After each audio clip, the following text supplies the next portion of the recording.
Okay, I guess it's my pleasure to introduce Yoav Freund, who's a faculty at UCSD, and he's a very well known in machine learning, and in particular for boosting approaches and a lot of other nice stuff. And it's my pleasure to have him today with us. So Yoav, go ahead. Okay, so yeah, so thanks Sami for inviting me. I'm going to talk today about some work that kind of a combination of applied work and theoretical work. I'm going to start with the application. This is actually a recording from the application that is a little bit old, but you'll kind of see what it is. So this is my son, and Sanjay Dasgupta is behind him. This is me. And basically, we're all kind of shouting at the camera, and when we speak, the camera looks at us. Okay, so that's basically what it is doing. So how does this at all relate to a low-dimensional manifold? Well, we'll get to that. Okay, so this is one application that I actually work on, and now it's running much better. It's something called the automatic cameraman that you can Google UCSD automatic cameraman, and you'll find how it works now, which is even better than how it worked then. Okay, so what I'm going to talk about is low-dimensional representation for high-dimensional data. In order to talk about that, I need to define something called intrinsic dimension. So, many people talk about, you have very high-dimensional data, then there's the curse of dimensionality, and you can't do anything. But then, no, there's some more structure in there that makes it more low-dimensional, and we can maybe utilize that, but how do we actually define that? And so I'm going to try to give a framework in which you basically can talk about what does intrinsic dimension mean in a way that is also practical. Okay. So I'm going to talk then about vector quantization using this algorithm that is for low intrinsic dimension, called the random projection feed algorithm. So basically, we're going to define what is a low intrinsic dimension data set, and then I'm going to present an algorithm that has good properties for data with low intrinsic dimension. I'm going to talk a little bit about something that is a little bit tangential, but I think interesting, about fast online principal component analysis, which is principal component analysis that you do in a streaming fashion. Then I'll talk about charting the manifold, using the manifold for system calibration, which is really the application I was showing you. So the special thing about, for those of you who know about microphone arrays, directing a camera with a microphone array is not a special new thing. What is special and new in this application is that the microphones are placed ad hoc. So they're just located at a wide distance from each other, and so the mapping from the time delays to where you should point the camera is highly nonlinear and not something that we know a priori. We actually learn it. Okay. And then I'll talk about some future directions. Okay, so starting with low-dimensional representation for high-dimensional data. So this is not a new thing. I think one of the best well-known examples of that is something called Eigen-Faces that was, I think, was started by Wahid and Pentland in MIT Media Lab, and then Moghadam did some more work on it. And what you do is you basically take a lot of faces, they're well registered with each other, and then you describe that space of faces using the principal component analysis. So you basically say, what's an average face? And then what's the main variation between faces? Is the largest eigenvector, the largest eigenvalue, and so on. Okay? And it's kind of interesting. You can basically, here they represent faces that vary, I guess, between people. So how do different people differ from each other? So you see that there's kind of an eigenvector for mustaches, I guess. And there's an eigenvector maybe for glasses, or small glasses, big glasses. And then here, oh, sorry, that's an intrapersonal. So that's one person wearing different things. Okay, and then here it's extrapersonal, so between people. So you can kind of think about this as a representation, a low-dimensional representation of faces.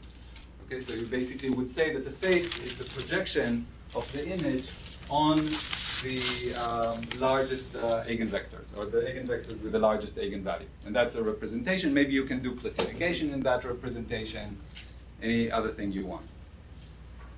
Okay, a different approach to doing low-dimensional representation is the one of Lawrence Saul and Weinberger. And that is that you look at the data much more locally. So you think about the data as constituting a graph. So each point has a neighborhood. And now you basically represent the spatial relationship between points as connectivity in the graph. And now you basically try to make this graph kind of low-dimensional. So you kind of try to spread it in some dimension so that it would be as small so it will have a good representation of distances, but in this low-dimensional space. So here they did it again for faces, and the way that the kind of variation that they did for faces is that the head was tilting left and right, and then there was like different facial expressions. And you see that indeed these different facial expressions kind of, sorry, this is tilt right, tilt left, this is smile. So you can see that as you go along here, the smile increases. Okay? But one thing that is a little bit disturbing about this kind of data representation, it's highly sensitive to how you sampled, right? So that person basically smiled, maybe that's like one sequence, and then you just get like a little arrow coming, a little kind of ray coming out of the main body for that smile, because that's what you have. So it's a very kind of, I would say, bottom-up way of representing, while PCA is much more top-down. You basically don't look at any of the details. You just want to represent the whole set in some way. Okay. So here is another use. This is a student in UC San Diego that was playing with it. It's something called active appearance models. And what they do here is that they basically represent the whole face, the triangulation actually of the face, as a high-dimensional vector. And then they do a PCA of that high-dimensional vector. And that lets them, to some degree, track how the face moves. Because all of these variation as the face moves are due to the largest variation in the eigenvectors. Okay? So that is something that I'm actually interested in doing. One of the things that is problematic here, if you see now, we're kind of at the end here, and we're far from the 0 point. Whenever you have PCA, you should think about the average as the 0 point. You're far from the 0 point, so things start to break. Because this is not really a linear manifold. Yes, it's a manifold, but it's not linear. At the edges, it kind of starts to bend. Okay. So here is one kind of very purified example of a one-dimensional manifold in a very high-dimensional space. So this is basically a teapot that is turning, okay? And in terms of how does the topology of this set of images, it's just a big loop, right? However, if you think about it in what dimension it is, it's in the dimension of the number of pixels, right? So it's a huge dimension, so the loop is really somehow going around space, this very high-dimensional space, in just a loop, but it's a very complicated loop. It's not a linear kind of loop. However, small changes, you can still think about them as linear. Okay, so that's kind of the basic intuition, is that here you can kind of put all of the teapots in this loop, and if you think about small changes in the teapot just around here, that's really very close to a linear changes in the image. Okay, so now to kind of try to formalize these ideas a little bit more, I'm going to try to say, okay, when you have a set of data, how do you basically evaluate this set of data is low dimensional? Okay, how do you quantify it? And it's really based on the idea of PCA. Okay, so PCA is this simple situation where we have data and we fit to it essentially an ellipse, and then we find the sizes of the eigenvectors. If a few of the eigenvectors dominate, or eigenvalues dominate, then we would say it's lower dimensional, or a few dimensions really explain most of the variance. Let's say here, one dimension explains most of the variance. Okay, so if the variance is dominated by the d largest eigenvalues, then the set has intrinsic dimension d.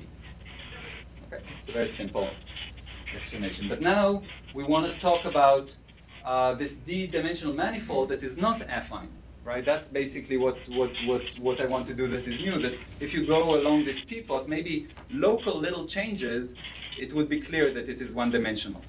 But if you make a big change, now, well, every local one is one-dimensional, but overall, how do I can't use PCA. I can't just take all of the teapots and do a PCA. That won't give me anything useful. Okay. So the basic idea is very simple. We want to partition the space into small regions such that in each the set is going to be approximately affine. Okay, so we're just going to chop it up.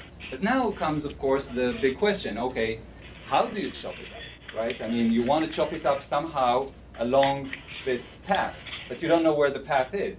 So how would you chop it up? Okay, here's another notion of dimension that we talk about quite a lot, which is like Riemannian manifold.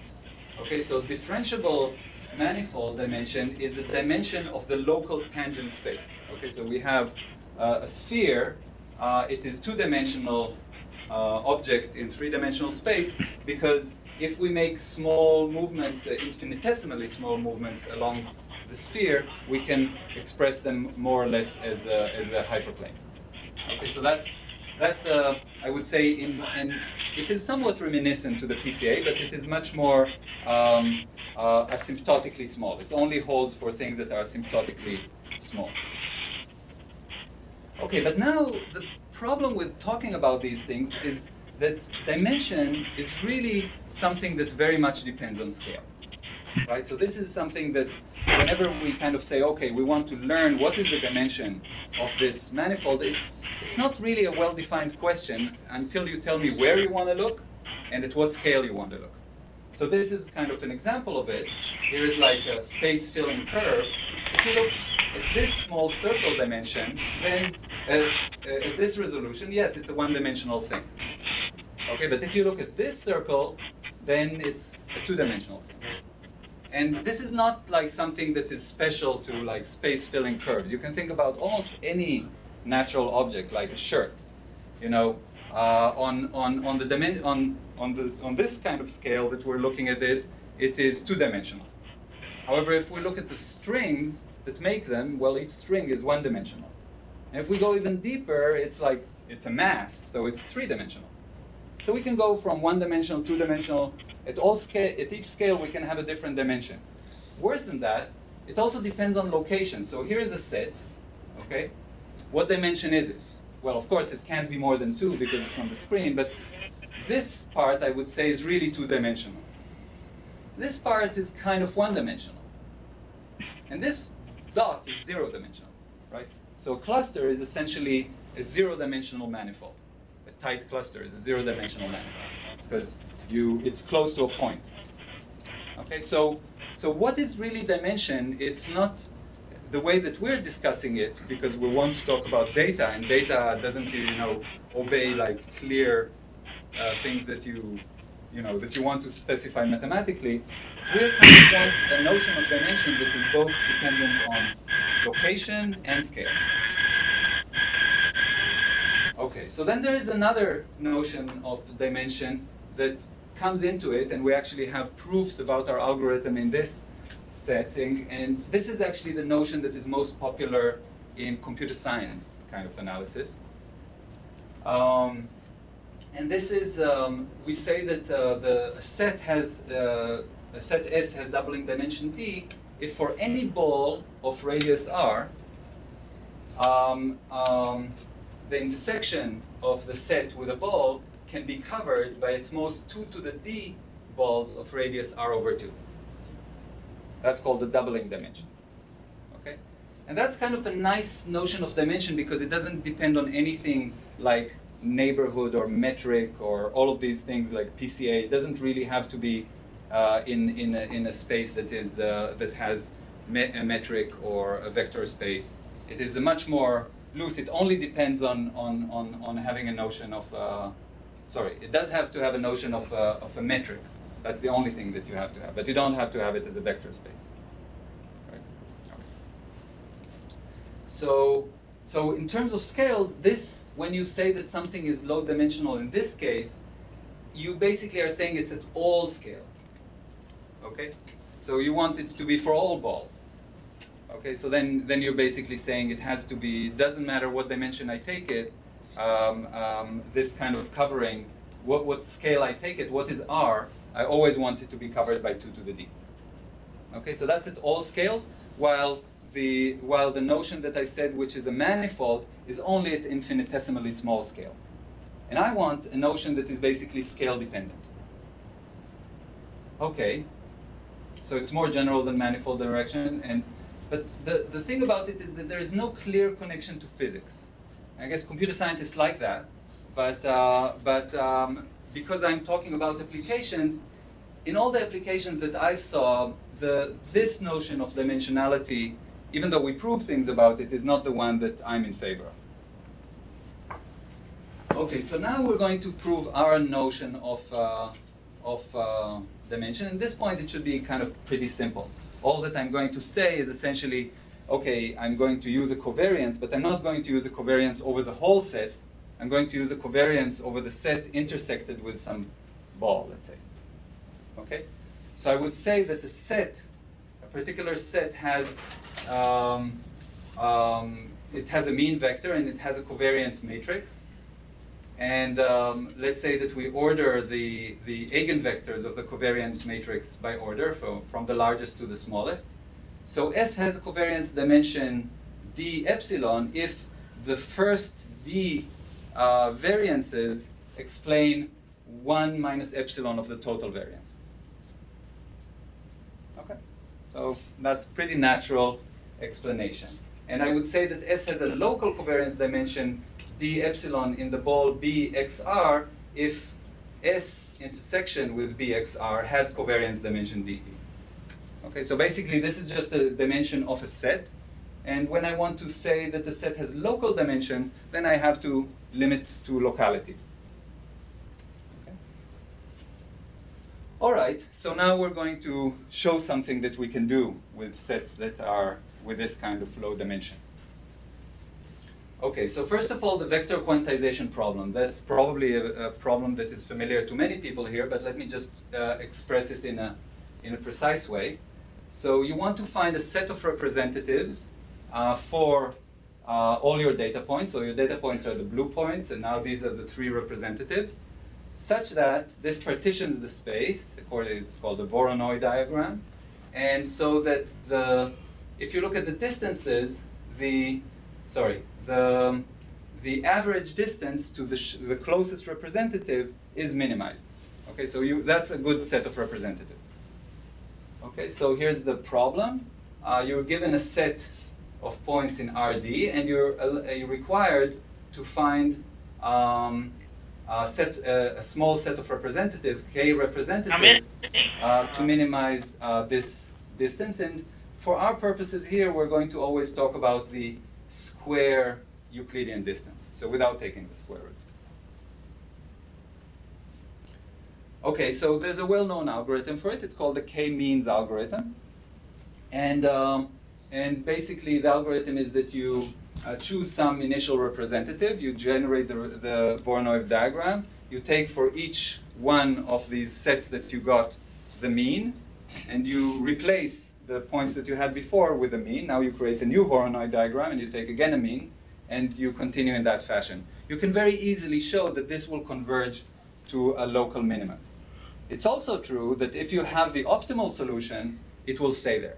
However, it is not known whether it will get to the global solution, to the optimal solution. You might hope it does, but there's really no guarantees. Actually, it's much worse than that. As part of the paper, we proved that the 2 means vector quantization problem is NP complete. Okay, so it sounds ridiculous. I mean, I give you 2 sets of points, and I just want to partition them into two sets, such that the mean of these two sets would be closest on average to the points, and that problem is already NP hard. So there is not going to be any efficient algorithm for it, even though we're all believing in k-means. So k-means is somehow good, but we really don't know how good. And we know that it's not optimal because even though the stopping condition of k-means is like the stopping condition of the optimal. They're the same conditions, but it doesn't mean that it's the optimal. So, but there are actually good approximation algorithms for facility location. So, So we're going to give an approximation. approximation. Hardness of approximation as well? No, we didn't prove hardness because of there are good approximations for L1 at least. Yeah, I don't know what are the results in terms of hardness of approximation. I'm going to give you an approximation that is very, very good. So, and it's extremely simple. It's much, much simpler than k-means.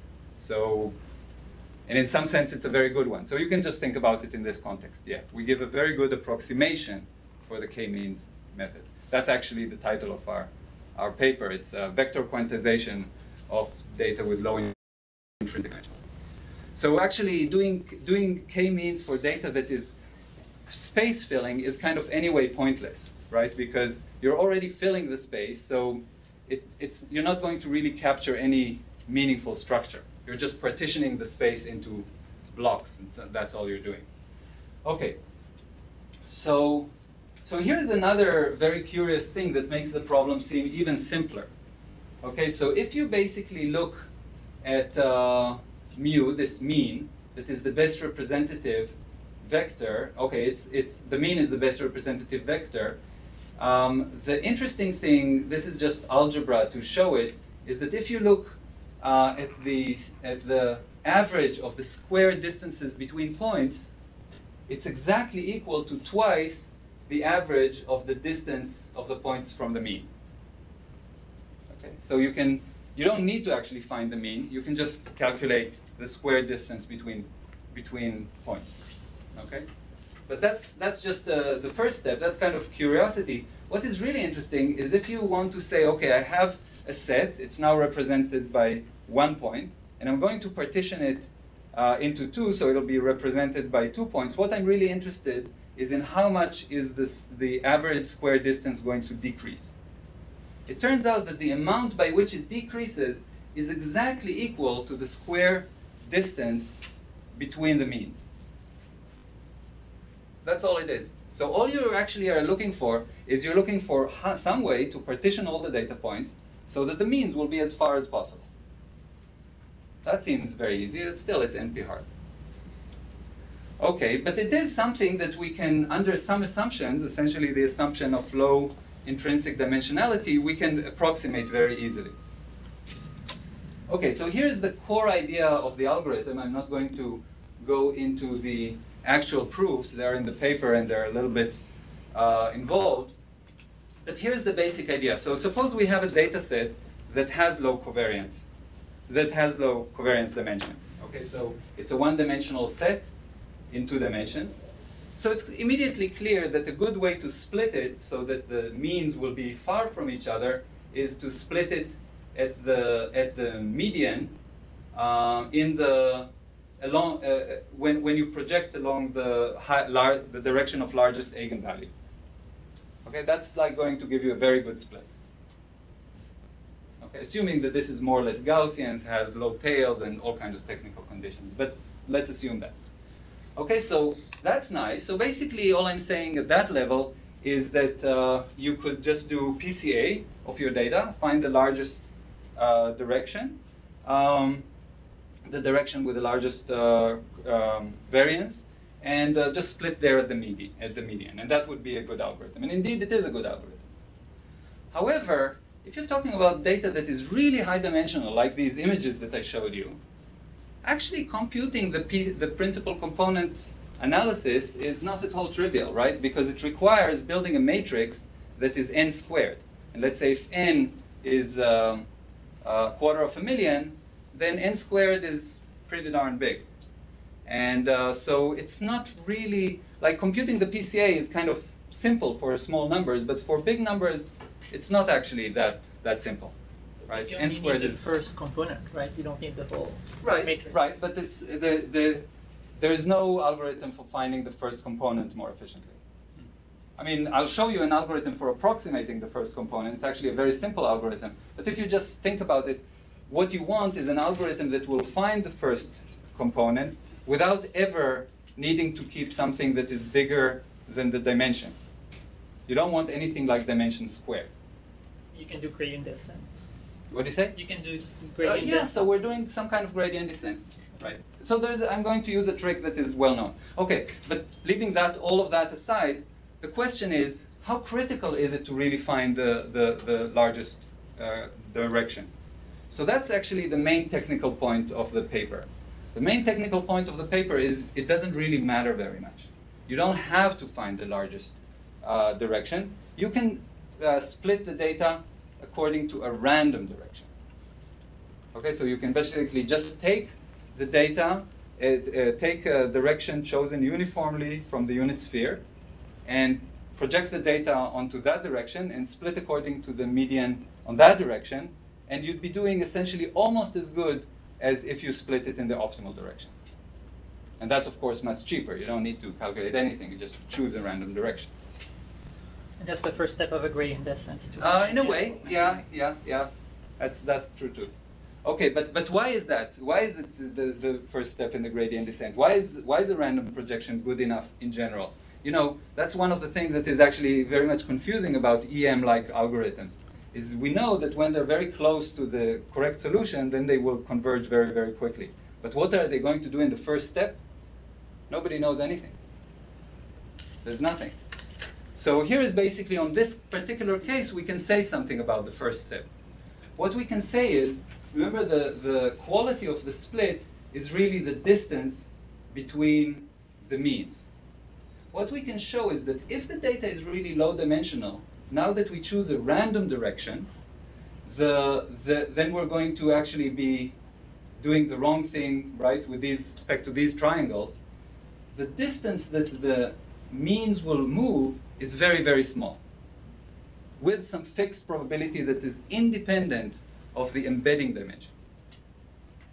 Okay, so if I give you a data set in some massive dimension, 1 million, but its intrinsic dimension, according to how I defined it, is 3, with epsilon, let's say, 0.01, then if I split the data in a random direction, and I look at the distance between the means, it's almost the same as the optimal, with fixed probability. So not with overwhelming probability, but with fixed probability. And fixed probability is good enough. Why? Because we can just try it several times, and we pick the one split that gives us the largest distance between the means. You have to pass by the median anyway, otherwise. What? It's not just the direction. You have to fix the central point. Right. So, but that is that's a very easy calculation, right? That's a very easy calculation that you can do in a streaming way even, right? You project the data in this direction, you get numbers, and there's very efficient algorithms for calculating the median without keeping more than like a very small fraction of the examples, even a constant number of examples. All right. So the optimal split is orthogonal to the largest eigenvector, and the split on a random direction is almost optimal with constant probability. That's really the heart of the novelty of this paper. Okay.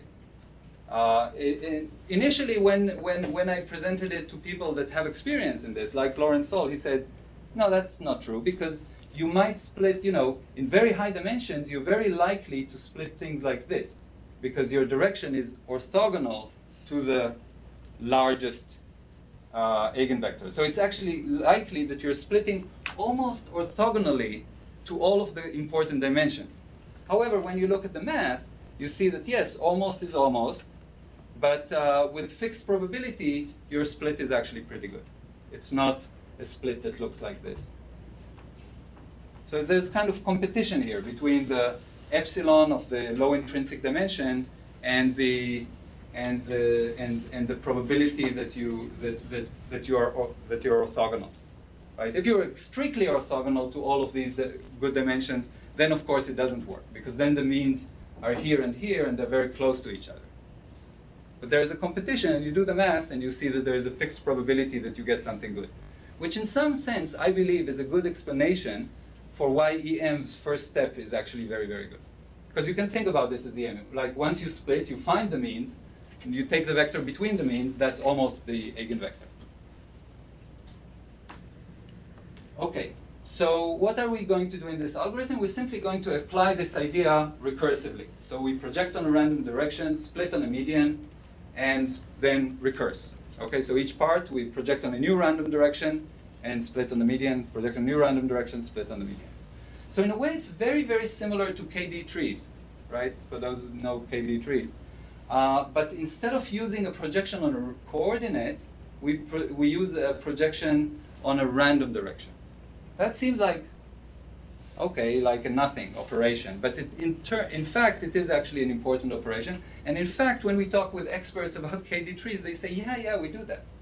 We do that. What we do is we take the original data and we rotate it randomly, and then we do KD trees. And that's almost the same as this. So in practice, people actually knew that already, but they didn't have like a good explanation. Okay, so here's the theoretical explanation. This is our paper from Stock 08, and it's now in IEEE information theory. So we have a high-dimensional space, R to the big D, and the measure of progress that we're going to talk about when we do this hierarchical splitting is what's the diameter of the cells, right? So what's the problem in very high dimensions that we need? Let's say that we have something of 100 dimensions. Then in order to halve the diameter of a cell compared to the original diameter, we need 2 to the 100 cells. We need to split 100 times. 2 to the 100 is probably much, much more than the data that we have, right? So there's really like, it's a non-starter.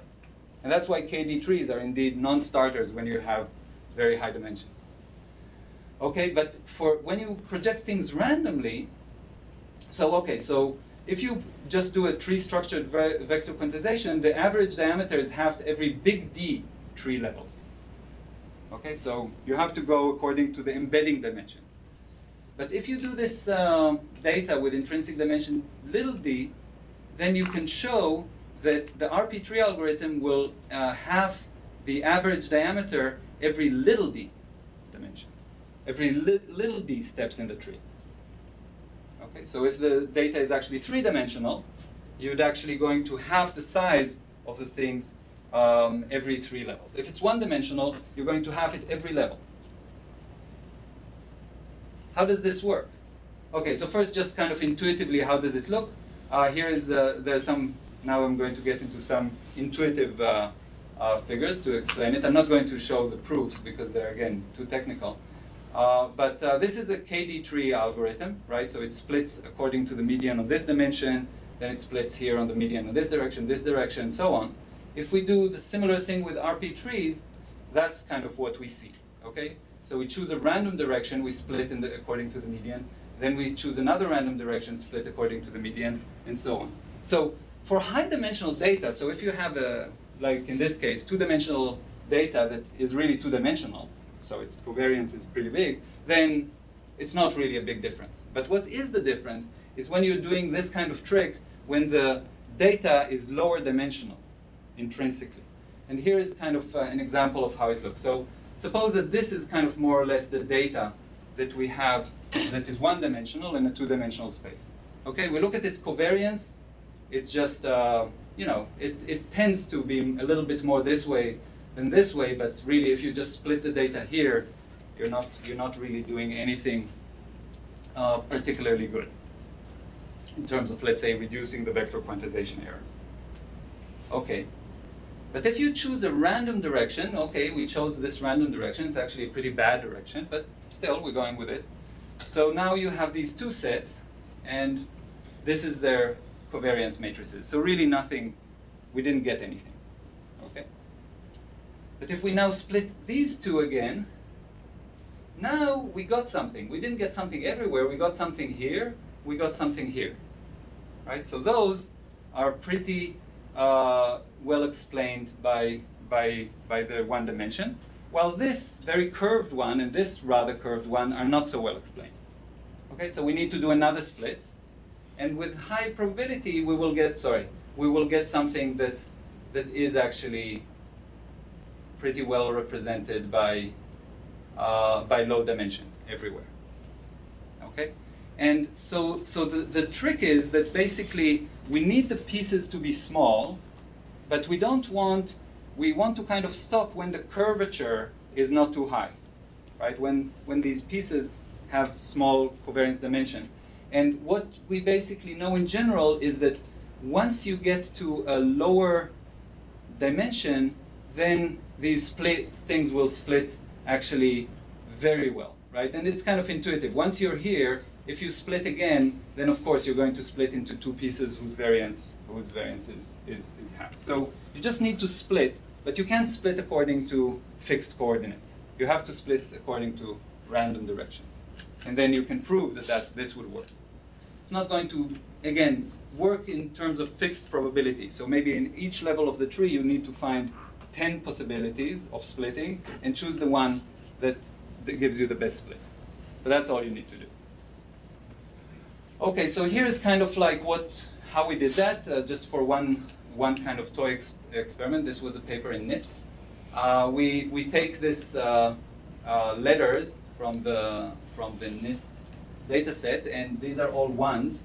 So we do the RP tree on that. Okay, so this is the average of all ones. This is the split. Okay, so you see immediately the split gives you a very big difference between these ones and these ones, and so on. You can go down the lane, and these little graphs are the spectrum, like how much of the covariance is explained by the first top, and these two at the end are how much is left over unexplained. Okay, so if you do that, and you just basically now take on the whole data set, you do the standard PCA analysis, you see that it's really, what you found is really meaningful, right? So here is just the projection on two of the two largest eigenvectors in the whole data set, but now you look at the split of the data into the four nodes of the second level. Okay, so you have the first node 0, the root is 1, then you have 2, then you have 4. So here I'm giving you different colors for the 4, and you see that it's split more or less separate pieces, but this manifold is clearly not linear, right? So each part by itself is closer to linear. That's kind of what happened here. And here is basically a comparison to say that this is really useful in terms of like comparing to KD trees. So KD trees is just a data structure for keeping spatial data so that you can quickly reach it. But again, it's important to have it shallow, right? So that you have a lot in each piece. So what we show here in this comparison, we build a particular data set that where essentially what you have in the data set is that there are two Gaussians, but they don't split on any one coordinate very well. They split like on the 45-degree direction. And what you see is that this is the performance that you get from KD tree. And it doesn't really matter if you choose the best coordinate or just a random coordinate. This is what you get from choosing RP tree, so random projection. And this is the best thing if you choose split according to the PCA. Okay, so you get even better than the random. But the big advantage is just going from projection on directions to projecting on random directions. Either this is projection axis orthogonal, this is projecting on a random direction. What you have, this axis is the average vector quantization error, and this is the levels of the tree that is built and what vector quantization error you get. For these experiments, yes. Did you use the best of 10? Yes. Okay. Yes, that was actually important. If you didn't use the best of 10, most of the time the graph would be actually pretty close to here. And if you were to use k-means, where would that roughly be? I think that it would be pretty close to this. But we haven't done the experiment, so I can't vouch to that. But I think it will be pretty bad, because these sets are actually very, very mixed. It's not easy to figure out how to split them unless you project. Okay, so we talked a lot about PCA, and indeed there is a fast way to do PCA. So as a subroutine in the applications of doing this, we actually sometimes don't project randomly, but we project on something that is closer to the largest principal component. And in fact, there's a slew of, like what was said, gradient descent kind of methods. These methods are very, very similar to just the perceptron algorithm.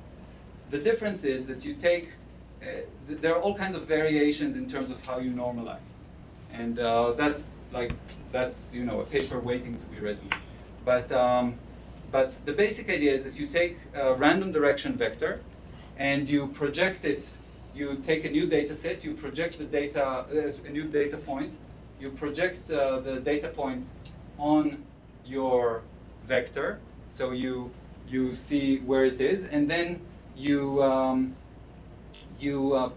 project it again on the data point. So if your vector is if the vector that you're now updating is in the opposite direction to the example, then you essentially flip the direction of the example. So you take the example and you weigh it by the dot product between the example and the vector. Okay, so if it is in the same direction, then it will just stay the same size. If it is the opposite direction, then it will flip to the other direction. That's basically all you're doing. Okay, and this has been experimentally. These are all physicists. They basically just tried it, and it does really converge very, very fast. However, the question is under what conditions? And so what we believe you can show is that it would converge very fast under the conditions of low intrinsic dimension, or low, that the PCA is really dominated by a few large ones. I mean, if the PCA is not dominated by a few large ones, then you're actually not really that interested in finding the largest ones, right? So it's kind of okay that you didn't find them because they're not really that much better than the next one. So that's an algorithm that actually works in practice, and now we believe that we can do this. Okay, so we can do this. We can prove that this works. So this is just kind of work in progress. You have d-dimensional data, and a covariance matrix has t times d entries, but you can accurately. So in order to accurately estimate all of these entries, you need actually a lot of data. So first of all, you just need a lot of data in order to find the largest eigenvector, if you go this way, right? But if the intrinsic dimension is much lower than the embedding dimension, then these kind of online PCA would converge to the correct largest eigenvector after something that really depends just on the number of largest eigenvectors and not on the embedding dimension.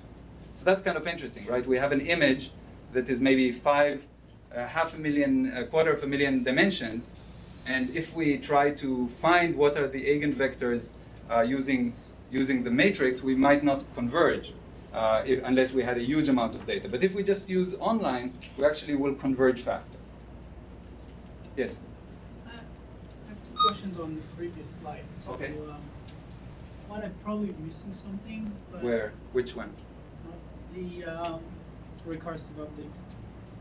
Recursive. The PCA update. Oh, the PCA update. Sorry. Yeah. Okay. Yeah. So we're just here writing the PCA update that they used in their paper. So I don't think it's anything critical, but yes, I'll try to explain. Okay, so it seems like the units seem to be wrong. You basically have the inner product between U and V normalized by the two normal V. Right, the units are wrong. I agree with you, the units are wrong. What I would do instead is I would just take this and I just take the sign of it. I would do the same. Okay, so we agree. So if you. But I didn't do the experiments yet to tell you conclusively. There is some analysis of Kobe Kramer from Cole 2005 on online PCA, which is much more rigorous. Oh, okay. Okay, so point me to that. I didn't know about that. For the first eigenvector, it's basically a minimum mean square estimation that you're doing using the perceptron thing. Right? So it is just a mean squared error, finding the mean squared error over your data. So it's the first order gradient. And how easy it is to find the mean squared error? It's a linear Yeah, but you know, like here's a simple question. If I give you in high dimensions a large set of points, and I ask you find the hyperplane that minimizes the square distance to the points, that is also NP-hard. So yes, all of these things, yes, they have solutions in low dimensions, but the question is, we want solutions in very high dimensions. So translating it to mean squared error is not really helping us.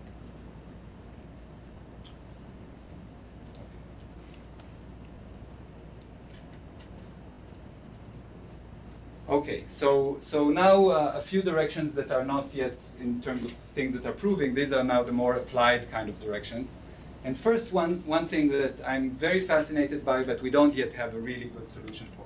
So one thing that you'd really like to do when you have a low-dimensional manifold is you want to chart it. You want somehow a set of coordinates that would go along this, because that would be very useful. Now you can represent data very succinctly using these coordinates. But these are not straight coordinates. It's kind of like complicated. So can you learn this system of coordinates? So I don't know how to do it yet, but I'll show you an example just on the one-dimensional case where we did it.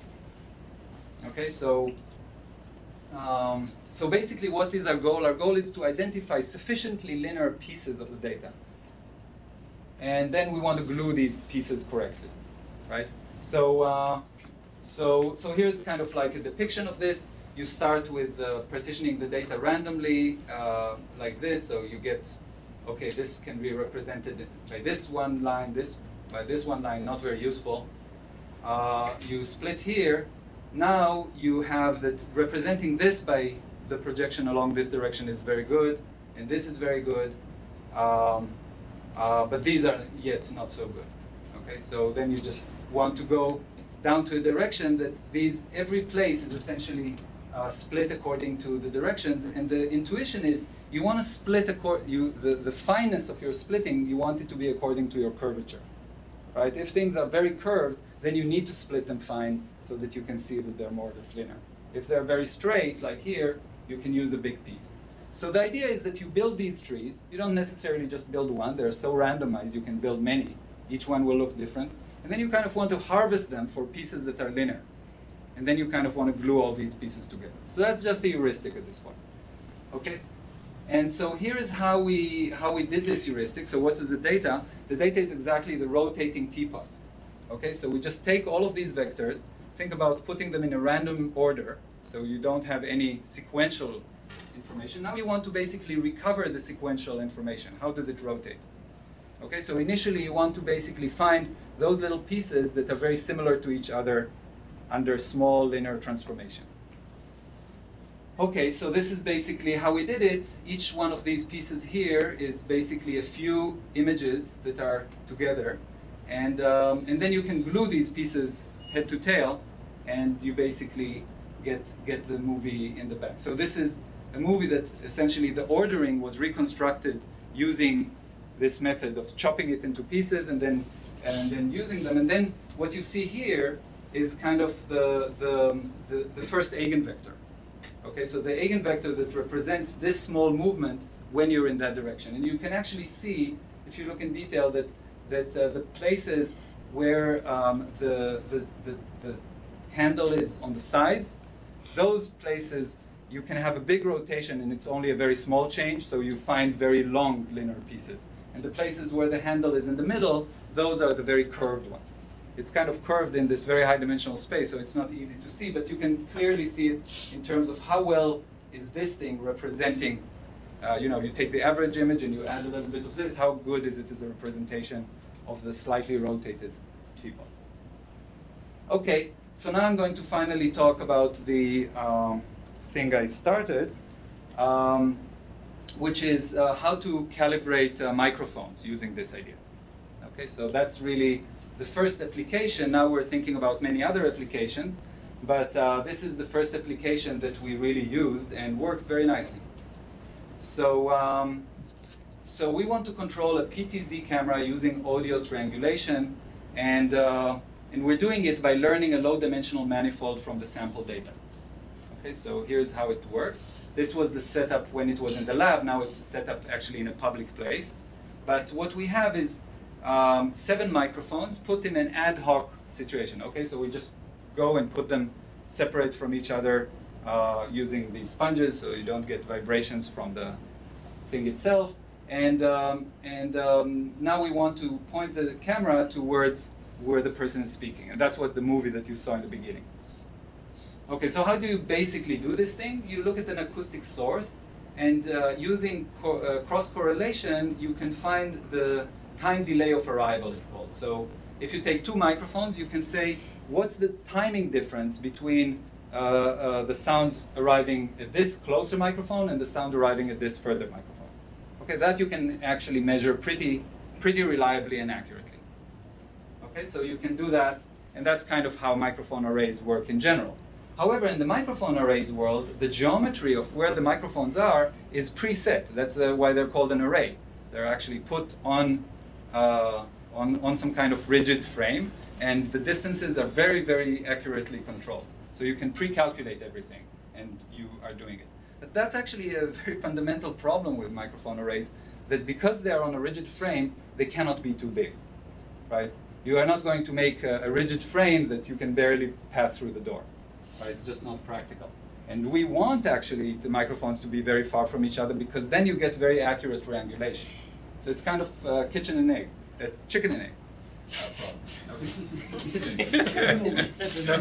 Calibration process. Okay, so how are we going to calibrate this thing? We're going to basically just take around something that is very easy to track visually, let's say a light, and it's generating noise that is very easy to measure time delay of arrival, simply white noise, and we're just going to move it around and just collect a lot of data. Okay, so the training data is the delay for each pair of microphones. Now we have 7 microphones, so we have 21 pairs. Okay, and the camera pan and tilt that we're interested in is another 2 dimensions that we're measuring. Okay, so we're actually, every time that we have this thing stable, it's giving us a vector of 23 dimensions. Okay, and basically this is kind of like the data set that we have. That's the training data set. So we have delay between 1 and 2, delay between 1 and 3, 2 and 3, and maybe not all of the delays can actually be measured accurately. It's, you know, it's the problem of the thing is that if you basically are far from some microphone, or some microphones have some noise problem, then some delays you don't really know. So you actually get data that is, you know, sometimes pretty spotty. Like some microphones that are really close, they get a good delay. And then you have the pan and tilt according to the tracking of the light.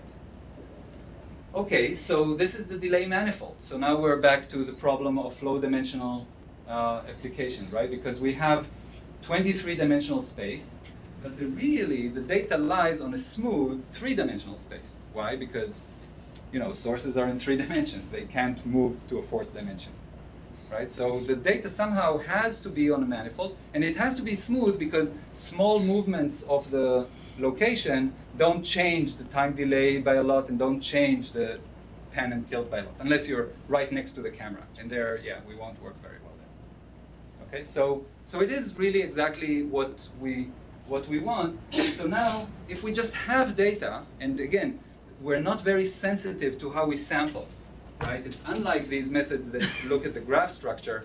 We can just move it in some kind of rather arbitrary way, as long as we're more or less sampling from the areas where people will later talk from, and it can calibrate itself. It doesn't depend very strongly on, you know, the path. If you do this kind of thing with methods that depend on a graph, then of course the strongest part of the graph are just as you moved along the path, right? Just one next to the other. So that's basically what we do. And we're planning to actually add more coordinates, right? Once you have these coordinates, why not add also relative volume that you hear in the different microphones and so on? Yes? I'm sorry, I didn't catch when you're generating 3D, how do you position the camera? The camera is tracking a little light that is on the same thing that is generating the sound. And that light is so bright that it's very easy to track. Okay, so that's all good for the beginning, but now we have it actually much better, because what you saw in the beginning is just purely based on audio. I actually say it during the video. But the the system that we now have actually also has face detection and recognition, like a Viola Jones kind of method. Okay? And now we're basically collecting data all the time, right? Because we more or less find where the person is. As long as we keep the camera zoom not too much, the face is somewhere there. We find the face and we correct to the face. So that is all the time collected. And basically, every night we run it, and every day it's becoming better. Right? And you don't need now any, so basically the system is just calibrating itself more and more accurately with time. And now it's pretty accurate. So that's, so initially we had to start somewhere, so we had something very easy to track. But with a face detector, we now have something that can detect it, but it needs to have a face somewhere. So so the advantage of the audio detection is it's much faster than video detection. You know, because audio can hear a whole space, and with video, to get enough size of the face, you basically need to scan. Right? So audio is really fundamentally, initially I didn't know. I kind of said, oh, we'll find people using either video or audio. But what I kind of think now is rough detection, and actually not so rough, you can do very quickly just with microphone. And then fine detection or verification that this is not just somebody stamping their feet or something fell, but this is a person, that you do with a video. So I'm very much in love with audio now. I think you can do tons of stuff with audio, including feature. Okay, that's just snide. But okay, so future directions. All of this thing with low-dimensional manifold really got me more and more interested in the place where low-dimensional manifolds really came from, the analysis of low-dimensional manifolds, which is control theory.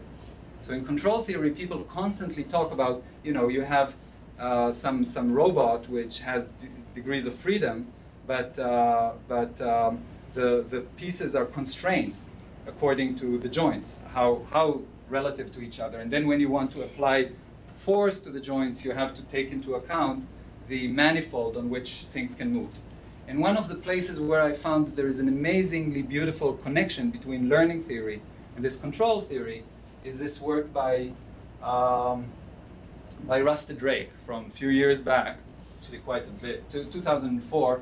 He worked with his advisor, Sebastian Sung, on this like little robot that learned how to walk using reinforcement learning. Okay, so the way this movement of how the robot actually walks is very complicated. It's definitely like a complicated manifold. Okay, and they used here something very simple, which is basically just the fact that it always returns to the middle. The system is fundamentally stable, so it always goes to the middle. But they managed to learn how, so it basically gave it just a rough thing that we wanted to go forward. And then it learned the whole policy of how to tilt these little legs in order to make it rock in just the right rate so that it would actually move. The activators here are very small. They're just little activators down here. So that is something that I think is an interesting kind of direction. You can think about, you know, you have this kind of so where it broke, I actually talked with Russ and said, you know, what are you doing now? So now he's working a lot on flying things. But I said, what about the walking things? And he said, you know, the next step was to have these things have knees. Okay, so basically that the legs, with things without knees, you can't really go over rough terrain, right? Because your legs are just straight things. So you have to bend your knees. So so he has the one that he built with knees, but then the reinforcement learning never converged. So he gave up on that. So I want to get back to that. So so that's it.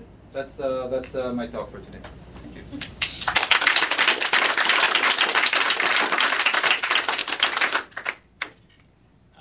Can you use RP-trees for sparse data? For sparse data. So the question is whether it is so sparse that you can actually see the manifold structure, right? So that's kind of that's exactly the critical thing, right? If you basically look at this, okay, at what density will you start seeing that it's actually one-dimensional? Well, that's huge densities. At what density you'll see that it's two-dimensional? That's reasonably that's reasonable, as long as it's not too mushed up like this. So this is not a well-defined question. Roughly, you have to think that that if you're talking about the curvature, you have to have enough density to see the curvature.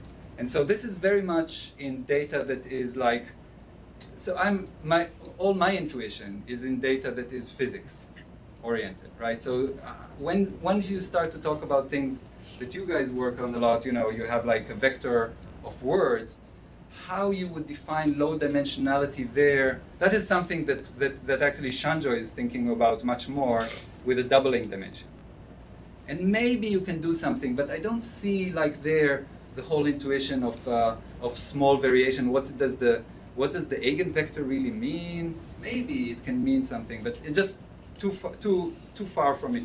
The place where it's natural, the example I like to always give is, suppose that you have something like motion capture. Okay, so you have like all these dots on the body, like 300 dots on the body, and you track all of them in XYZ. So now you have basically 900 points at each time step, which is maybe every 10 milliseconds. So you have something that is enormous. But if you basically learn the low-dimensional structure of it, which has to be there because basically it's all constrained by the movement of the body, and maybe even more than that, the typical movement of the body, like the person is running, so it's really just one-dimensional, then there I think I can really see an application of it. But for the sparse kind of data where you have sparse vectors, I can't in my mind put it together with low dimension. I don't know how. Other questions?